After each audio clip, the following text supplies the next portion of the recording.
Hey guys, welcome back to How to Daily. And in this video, I'll show you how to create email sign-up form on MailChimp. Alright, let's begin.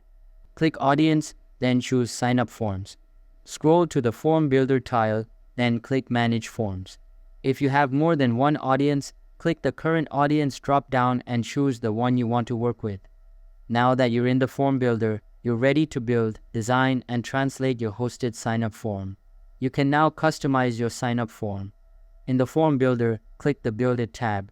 Click to add a message field and type your greeting message. When you're done, click Save and Close. To add a new field, choose a field type from the Add a Field menu. Click Field Settings to edit the field label, field tag, field visibility, help text, and default merge tag value. You can also make the field required or optional with the required field checkbox. Either an email address or SMS phone number input field is required. Other field settings are available to edit depending on the field type you choose. When you're done, click Save Field. To publish the form, click on Share It or grab the HTML code to embed the form on your website. And that's it, you are done.